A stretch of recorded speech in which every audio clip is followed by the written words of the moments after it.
Bismillahirrahmanirrahim. Assalamualaikum warahmatullahi wabarakatuh. Waalaikumsalam warahmatullahi wabarakatuh. Bagaimana kabar hari ini? Alhamdulillah sehat, bahagia, sejahtera. Allahu Akbar. Jamaah. Alhamdulillah. Alhamdulillah wa syukurillah la haula wala quwata illa billah. Hari ini sebelum saya mulai pelajaran, alangkah baiknya kita sama-sama membaca doa awal pelajaran dipimpin oleh ketua kelas. Silakan Mas siapa ketua kelasnya? Ya, silakan. A'udzubillahi minasyaitonirrajim. Bismillahirrahmanirrahim. Raditu billahi rabban wa bil islami dinan wa bil muhammadin sallallahu alaihi wasallam nabiyya wa rasulah. Rabbi zidni ilma warzuqni fahma. Amin ya rabbal alamin. Setelah kita baca doa awal pelajaran, alangkah baiknya kita juga membaca salah satu surat dalam Al-Quran biar kita dimudahkan dalam berbagai persoalan ya. Kita baca sama-sama surat Al-Insyirah bareng-bareng ya. Bismillahirrahmanirrahim. Alam nasrah laka sadrak wa wada'na anka wizrak alladzi anqadha dhahrak wa rafa'na laka dzikrak fa inna ma'al usri yusra inna ma'al usri yusra fa idza faragta fansab wa ila rabbika farghab. Sadaqallahul adzim. Sadaqallahul. Semoga kita semuanya dimuliakan dan diridhoi Allah Subhanahu wa taala. Amin ya rabbal alamin. Hari ini kita akan bicarakan tentang konsep sujud. Tapi sebelumnya saya periksa dulu kira-kira semuanya sudah rapi atau belum. Ayo dilihat pakainya. Ada yang kaminya belum dirapikan, jilbabnya. Ayo, sudah rapi belum? Ya? Oke.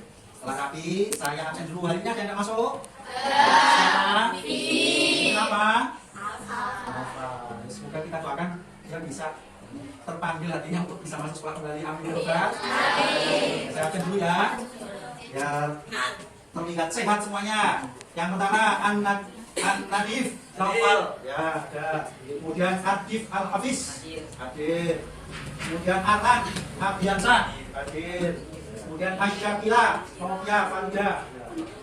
Kemudian Atika Ismatul. Wa syukurillah la haula wala quwata billah.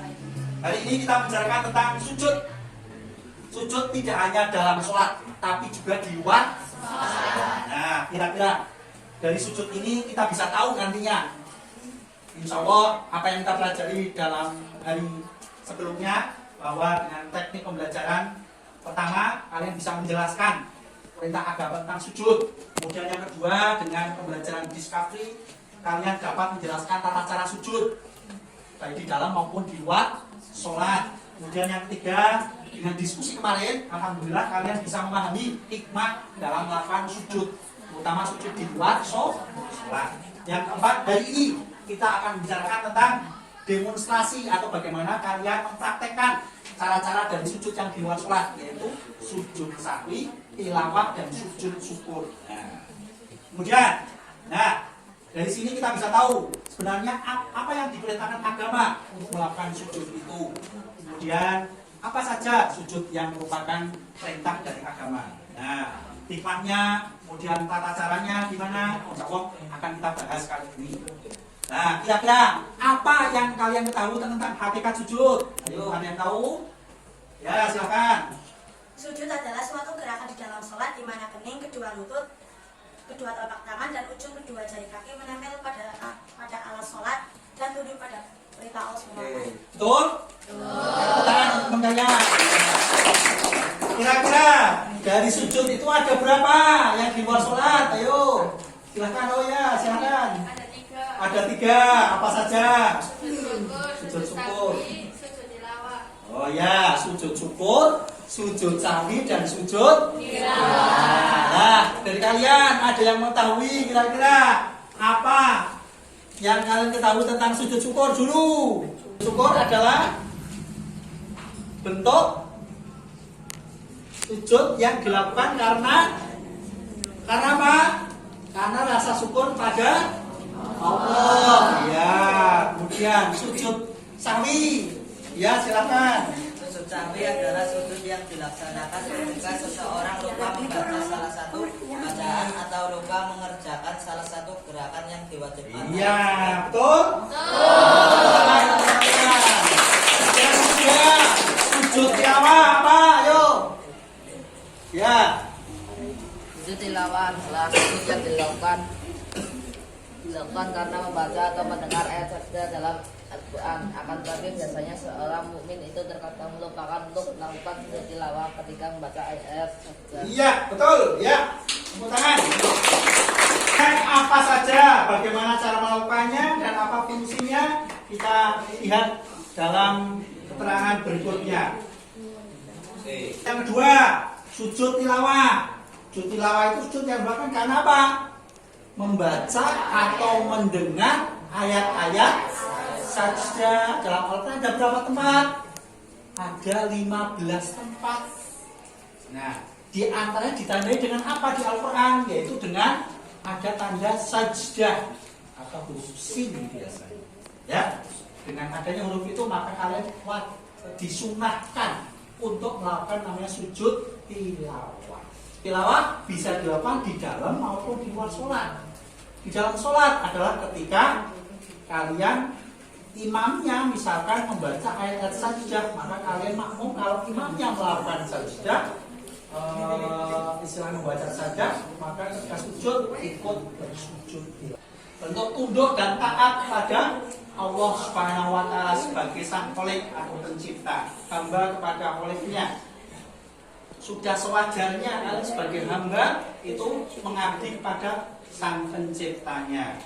Kemudian dari sujud yang di luar sholat ada 3 yang perlu kalian ketahui. Yang pertama, sujud syukur. Artinya apa? Bentuk terima kasih kepada siapa? Allah. Karena telah diberi apa? Nikmat, kesejahteraan, ya kan? Termasuk apa? Memperoleh kenikmatan, ya, dari mulai bangun tidur sampai tidur pagi. Kemudian juga terhindar dari berbagai bencana, bahaya, baik itu di jalan, di rumah. Kalian bisa lihat sekitarnya banyak yang kena gempa bumi. Alhamdulillah kita tidak kena, ya. Kemudian juga kita bersyukur karena terhindar dari perbuatan maksiat, sehingga kita tidak sampai melakukan perbuatan maksiat yang dilarang oleh agama. Yang ketiga, sujud sahwi. Artinya apa? Sujud yang dilakukan karena apa? Lupa atau ragu-ragu terhadap apa? Sholatnya, bacaannya, gerakannya, kan gitu kan? Nah, sujud ini dilakukan 2 kali sebelum salam. Nah, itu. Hikmah sujud syukur, kalau kita sering melakukan sujud syukur, insya Allah kita dianggap sebagai makhluk yang selalu bersyukur. Kenapa? Dikatakan dalam Al-Quran, Quran surat Ibrahim ayat 7, la in syakartum la azidannakum wa la in kafartum inna adzabi lasyadid. Siapa yang bersyukur akan ditambah nikmatnya, sebaliknya yang tidak bersyukur adabku sangat pedih. Ya, insya Allah kita termasuk orang yang selalu bersyukur. Kedua, hikmah sujud tilawah, yang menambah kecintaan pada Al-Quran. Kenapa? Dalam Al-Quran banyak sekali hikmah yang terkandung di dalamnya. Untuk itu, ketika kita mendengar ayat sajdah, di mana di situ terbukti ayat sajdah ini membuktikan kalau kita itu tunduk dan patuh kepada Allah Subhanahu wa Ta'ala. Kita rasa berterima kasih, kemudian tunduknya diungkapkan, diwujudkan dalam bentuk sujud tilawah. Dan sujud sahwi, contoh kalian lupa ketika sholat bacaannya atau rukunnya, berarti harus melakukan sujud sahwi, dan sujud sahwi dilakukan sebelum salam. Jadi sebelum salam, kami itu langsung melakukan sujud sahwi sebanyak berapa kali? Ini sekedar pengantar dari saya. Nah, ibarat kata tidak sah kiranya bila kita tidak berpantun bersama, ya. Oke, membuat baju bermotif batik.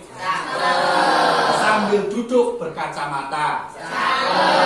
Janganlah kamu berbuat musyrik, tetap sujud pada Allah.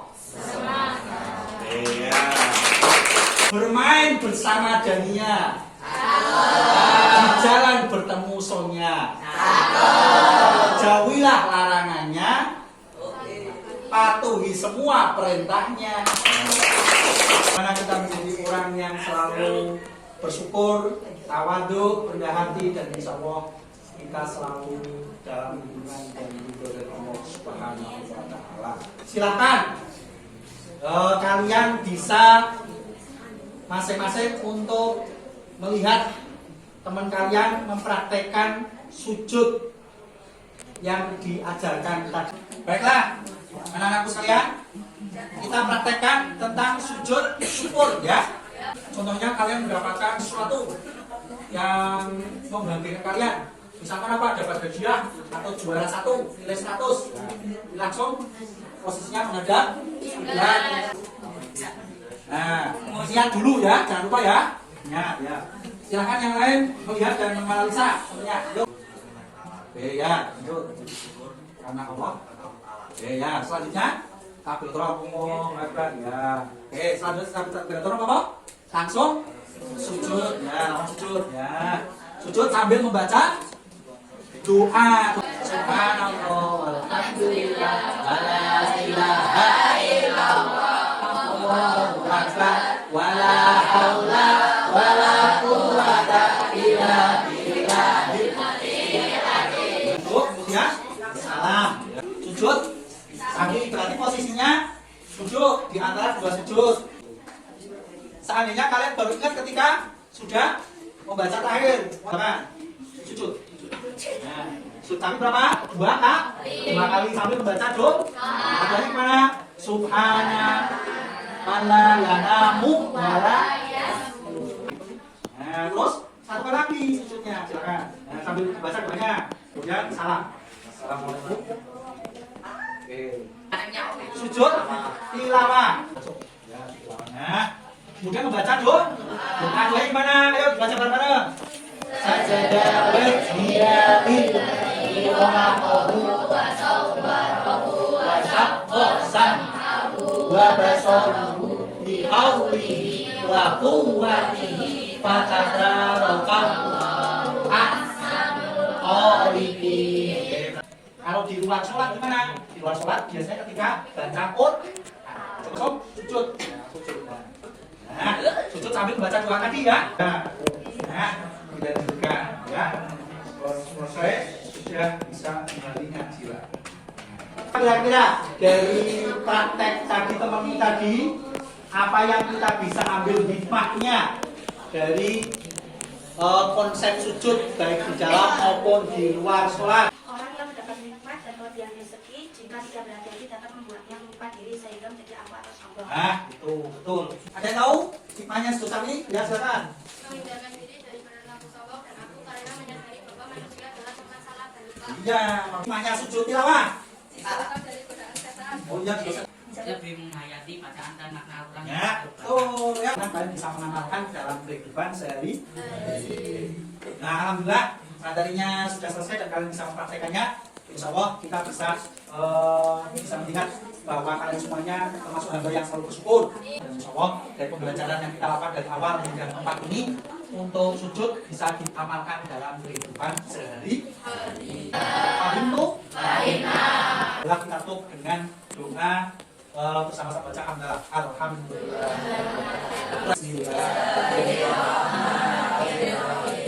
Subhanallahumma wa bihamdika asyhadu an la ilaha illa anta astaghfiruka wa atubu ilaik. Kita sudah menyelesaikan bab tentang sujud. Insyaallah ke depan kita pelajari bab lain selain sujud dan semoga ke depan pelajaran kita kemudian bisa kita sama-sama. Assalamualaikum warahmatullahi wabarakatuh. Waalaikumsalam warahmatullahi wabarakatuh.